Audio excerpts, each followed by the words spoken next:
Hello, mamas. Missy Ray here. And I'm saying mamas because I'm assuming if you're listening to this talk, you are either in the postpartum period or going to be in the postpartum period sometime in the near future.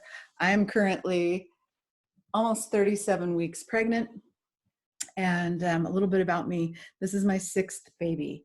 I've been living a holistic life and been a crunchy mom for over 24 years. All of my babies have been born at home. I'm very familiar with this postpartum period. And I'm not going to lie, it is a challenging time for me. And I've learned a lot through the years in regards to what works for me, what doesn't work, what I need to feel my best during this postpartum or fourth trimester, as we call it. So I'm going to jump right in because there's a lot of stuff to talk about here.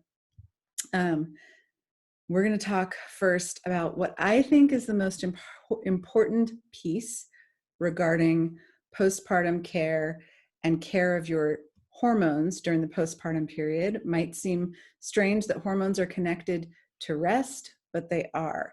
So let's talk about the 40 days of rest. This is really a time where you're going to be learning the art of taking care of yourself as well as taking care of your newborn. But so much of it is about taking care of yourself because you cannot take care of a newborn if you are depleted. So let's talk about that first. Signs of being depleted during postpartum may include things like insufficient lactation, trouble with breastfeeding, heart palpitations, dizziness or fatigue, prolonged bleeding, hot flashes, night sweats, anxiety, sadness or tearfulness, a feeling of loneliness and depression. And so what we want to do is we want to avoid these issues if possible. And the way to do that is really to protect and recover your body's resources by resting. I know it's hard. I know it's really hard if you have other children, but it is so important to set yourself up for at least 2 weeks of bed rest after baby. This isn't just for your energy levels. This is actually for your physical body. So part of allowing your internal organs to return to their previous location in your body, state of being, is resting. You don't want to jump up and start doing. You want to let your body put everything back in place. And your only job is to feed yourself, go to the bathroom, sleep, and nurse your baby. And that's it, mamas. For 1 to 2 weeks, that is it. You're not doing anything else. And I know it can seem almost impossible. So how can you set yourself up to do that? Ask for help. I mean, really important that you're asking for help, that you're getting someone to care for your other children if you have them during those first 1 to 2 weeks, that your partner is staying home if possible during those first couple weeks so that your partner can take over, doing a meal train so that nourishing meals are being brought to you. You really want to plan for this, that you're going to be in bed for 1 to 2 weeks. And trust me, it makes all the difference in the world. I've had babies where I have done this, and I've had babies where I haven't done this. And when I haven't done it, my bleeding has lasted for longer. Those night sweats definitely came. The sadness and tearfulness was overwhelming. We really want to set ourselves up for success in the postpartum period, and this rest is the way to do it. So part of that is keeping your environment quiet and comfortable. Make your bedroom, prior to having the baby, make sure your bedroom is a peaceful place to be. Reorganize it, change things around if you need to. Imagine yourself spending 1 to 2 weeks primarily in your bed. You can move to the couch the second week if you want to, but you really want to just keep it simple. Not too much stimulation, not too much stimulation of your eyes, so not watching a ton of TV or reading excessively. You're really going to just be spending time with your baby, bonding, breastfeeding, sleeping, and keeping your environment quiet and comfortable. I know it seems weird. If you've never done it, it seems really weird. But if you've not done it and then you do it, you notice the difference. And then limiting your outings. I actually, with my last baby, my fifth baby, I didn't leave our neighborhood. I did go out for walks, but I didn't leave our neighborhood for 35 days. So I didn't take my baby out in the world. My midwife thankfully came to me. So if you're working with a doctor, limit those side of the home visits to only your doctor visits. If you're working with a midwife, you can actually stay home for the full 40 days. I know, also seems hard, but it really is worth it. It for me made my recovery with my 5th child far easier than with my 1st, 2nd, 3rd, or 4th child, because I was taking that time to just slow down. If possible, breastfeed your baby.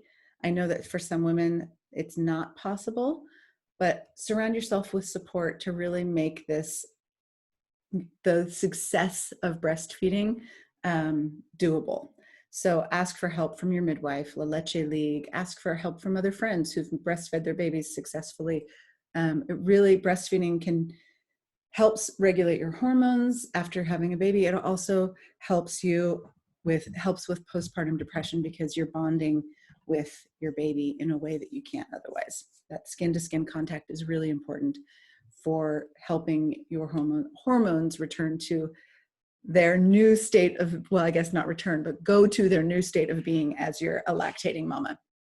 So we talked about preparing ahead of time, super important. Stock up on pantry items, bathroom items, freeze food, make sure that you're ready to go. This is, a little bit easier right now. A lot of people are super prepared because of the COVID pandemic. So, lots of us have actually done this kind of stockpiling and stocking up. So the need to go to the store is lessened. That means your partner doesn't have to leave you with your other children if you have them. You can hear my kids in the background.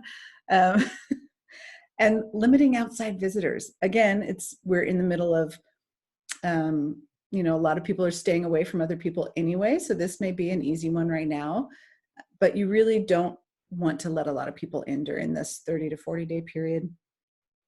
Only allow those who want to help.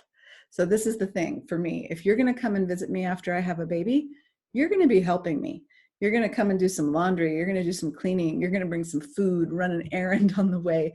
And if you're a friend of someone who just had a baby, don't just show up with a gift. Really call or text beforehand and ask what they need. Do you need some laundry done when I'm there? Do you need some cleaning done? Can I grab groceries for you from the grocery store? This is much more helpful than any other gift you could give during this time. And then don't feel obligated when people are visiting to have them stay or to stay awake for them. It is absolutely 100% okay to say, it's time for baby and I to take a nap. We're tired. We're going to go sleep. We're going to go back into our quiet cocoon. If you came out of your bedroom, to say hi, you're going to go back in there. You're going to rest and nurse in peace and quiet. This isn't just for you, but this is for your baby. Your baby's had a lot of stimulation that he or she has never experienced before. So keeping the environment calm will keep your baby calm, and it'll keep you feeling not overwhelmed. Setting realistic expectations. I mean, those of you who've done this before, just breastfeeding a newborn takes an average of 6 to 10 hours a day, sometimes more. And that's just the breastfeeding, not the diaper changes and trying to rest. And nursing alone is a full-time job. So really take care of yourself, give yourself grace, trust your gut. There's a reason we have mother's intuition. You know when things are going well and when they aren't, in your own body as well as in your baby's body. So really trust yourself, take care of yourself. Easier said than done, I know. But this is a time to just learn how to say no and learn how to say, this is what I need. All right. One other thing that really made a huge difference for me that I hadn't done, because I had my first babies starting 24 years ago, when people were not ingesting their placenta. Yep, I said it, ingesting your placenta. So let's talk about placenta encapsulation.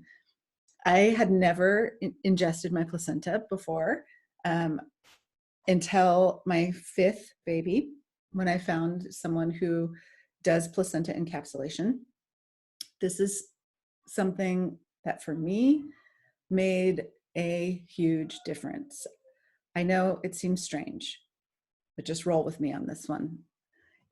For what I had experienced prior to ingesting my placenta, was like almost debilitating night sweats with each one of my babies. You know, some postpartum blues, the heavier bleeding. Granted, I did rest more this last time with my 5th baby, but I also encapsulated my placenta and took placenta capsules for a period of time after the birth of my baby. So you start out with a certain dose and then you wean yourself off. It really can help. If you have a history of postpartum depression, if you have a history of bleeding for a long time with prior children, this is something you may want to consider. So simply Google placenta encapsulation and your city in your area, and you will find practitioners that are offering this. There's a certain way to do it, to be sanitary, to get it done correctly. So you want to make sure that you're using a reputable placenta encapsulation professional, I guess, for lack of a better word. But the custom of consuming the placenta is actually centuries old. It's practiced most often in Chinese medicine. It's a little bit controversial here, but it is gaining traction in the US because women are feeling a difference. So what are we feeling? What does it do? We don't have a lot of scientific research on it, but what we think happens is that it can increase the release of the hormone oxytocin, which we know is the feel-good hormone, an increase in CRH, which is a stress-reducing hormone, a decrease in postpartum depression levels. I have definitely seen and experienced less feelings in my own self. I don't ever have depression, but I do get the baby blues a little bit. And I did not have that at all this last time when I was ingesting my placenta. It can also help with restoration of iron levels in the blood and increasing milk production. All very, very valuable things when you are in the postpartum period. So think of, you have all these hormones going in your body. You have the baby. The placenta is the generator of those hormones. The placenta is now gone, and you are left kind of in withdrawal in the postpartum period. So this is, I think of it as a gentle weaning off of pregnancy hormones versus an abrupt end. And for me, again, it made all the difference.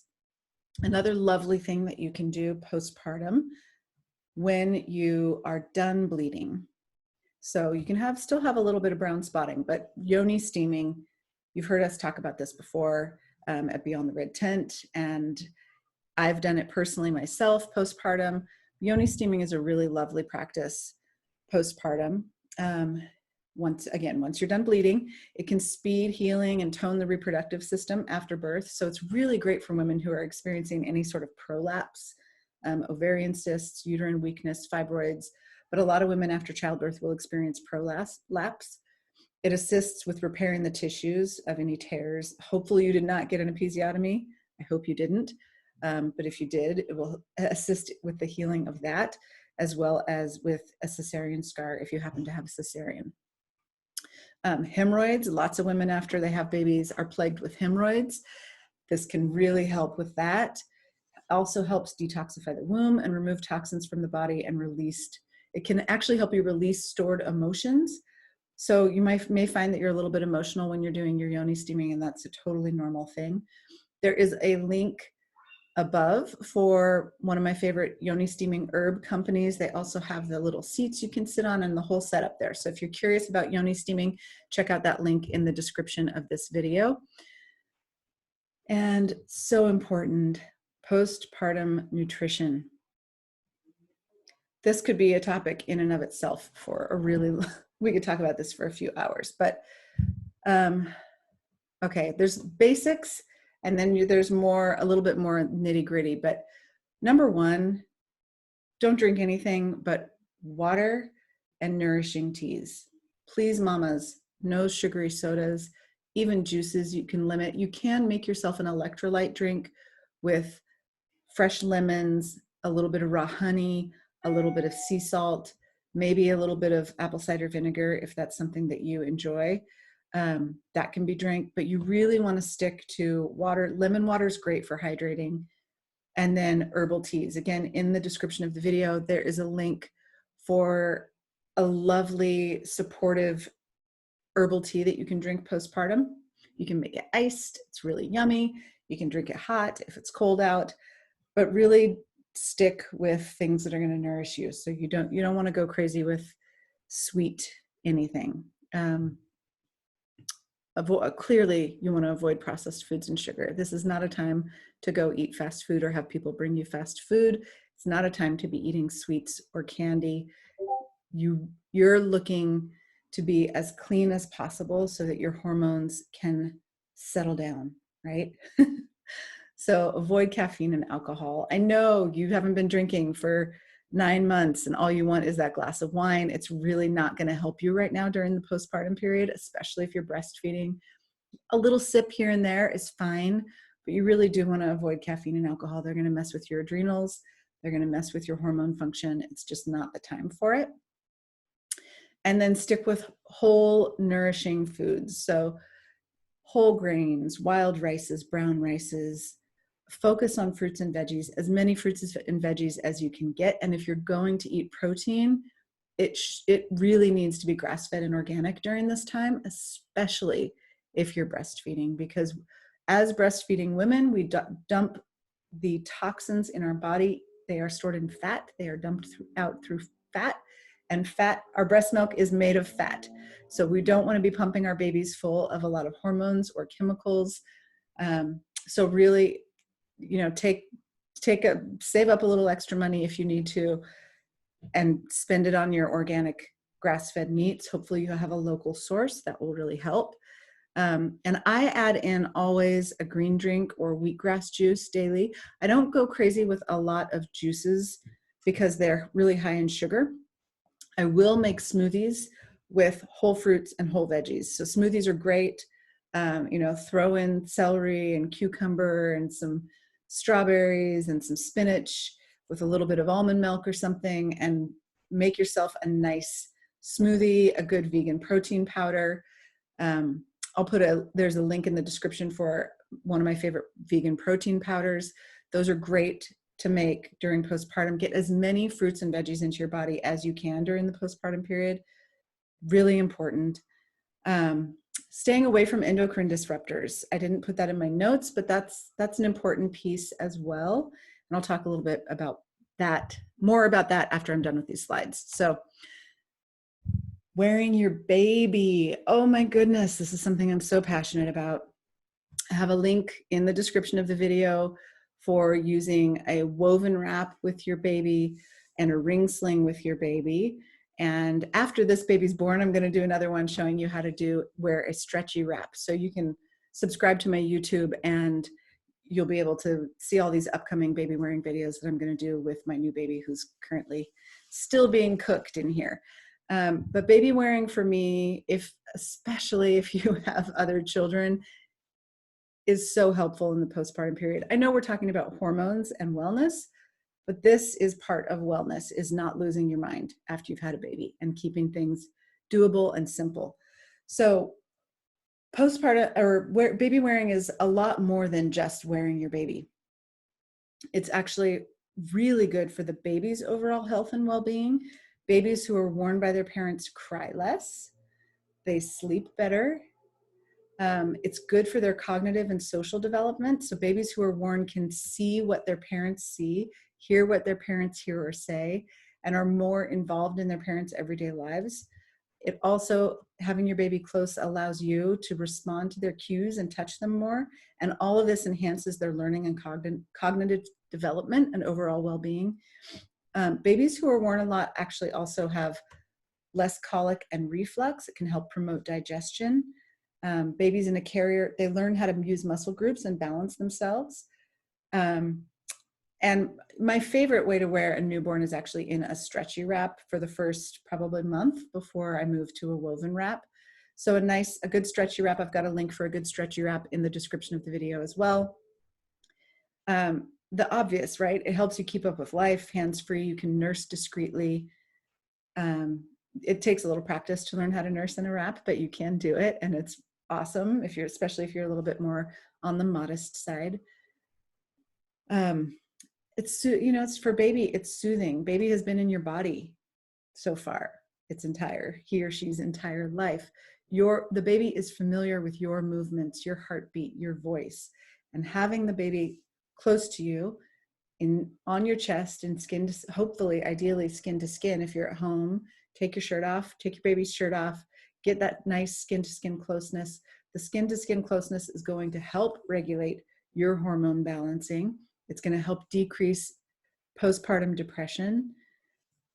It's going to increase the bonding with you and your baby, all of which helps regulate your hormone function, which seems crazy, but it's true. And you know what else I love? I don't like a lot of people touching my babies after I have them. So I love that if my baby's in a wrap close to my body, people are not going to try to hold or touch my brand new newborn baby. And I get to just keep them close, which is where they're meant to be after they're born. I love baby wearing. And then returning to movement. When it is time to start moving, you want to do so in a really mindful way. We can re-injure ourselves after we've had a baby, or injure ourselves after we've had a baby. So you hear a lot about diastasis recti. A lot of women are actually okay right after they have the baby, and then they start doing all this postpartum movement that they shouldn't be doing, and they injure themselves there. So one of the biggest things that women don't think of is vacuuming, right? That push-pull of vacuuming and mopping. Your core is not ready for that, especially if you have a diastasis. Do not vacuum until you're fully healed. And if you have an active diastasis recti, that means do not vacuum for quite a while. Get your partner to do it. If you can, hire someone to do it. Have a friend come over and vacuum for you. You really want to stay away from the push-pull movements that are core-centered until your core has been restored. And belly binding can be helpful in that regard. Learn how to diaphragmatically breathe. That's going to keep you in parasympathetic state, in a parasympathetic state, which is a lower stress level state, for one thing. But it's also going to help teach you how to properly engage your core and your pelvic floor prior to movement. So it's kind of step one is learning to diaphragmatically breathe. And there's a link in the description of the video to Mommy Berries, which is a postpartum rehabilitation program. And you get 20% off with the code BTRT. She has a lot of different programs for you, both in pregnancy and postpartum. That program will teach you how to diaphragmatically breathe, how to learn how to engage your core and your transverse abdominals, or your transverse recti, whatever it's called. I'm not a professional there, but I know you have to engage your pelvic floor, pre-engage your core prior to any movement so that you don't injure yourself, make your diastasis worse. We want to heal that gap and close that gap.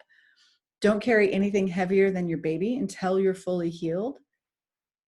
Let me say that again. That's a hard one for a lot of women, especially if you have a toddler, which I do, running around, and your kids always want to be carried.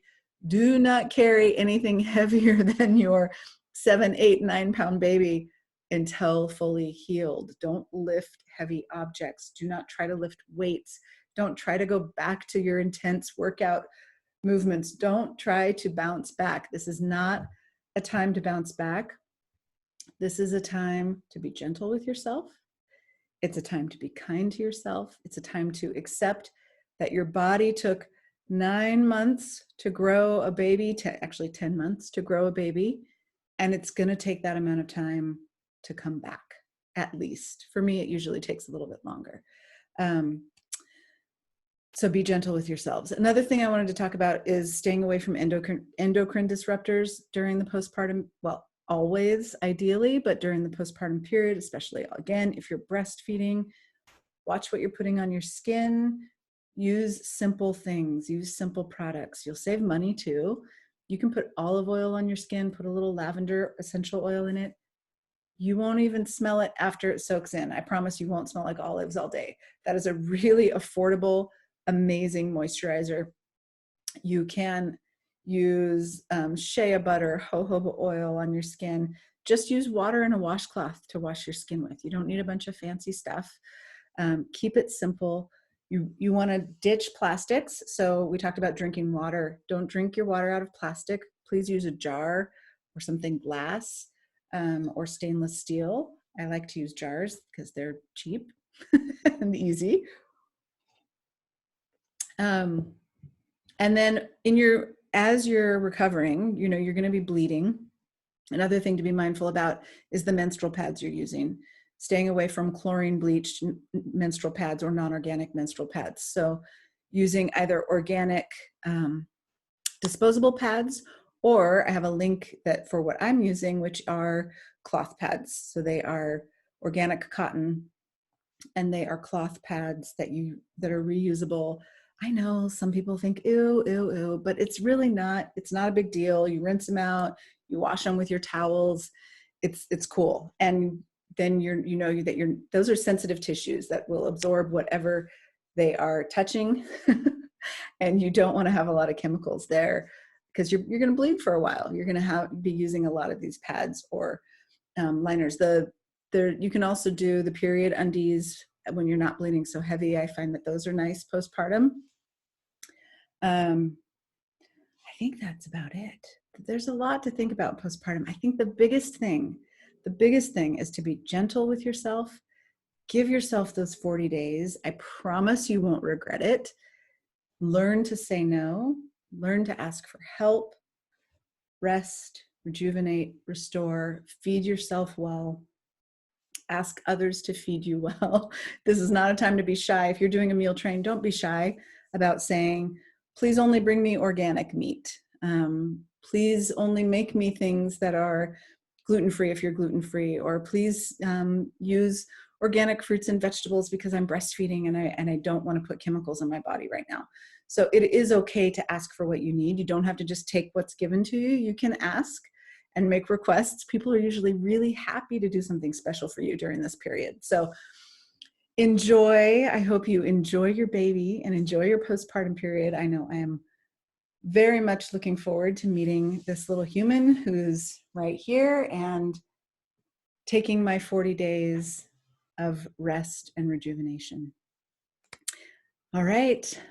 I hope you have a beautiful day, and I will see you soon.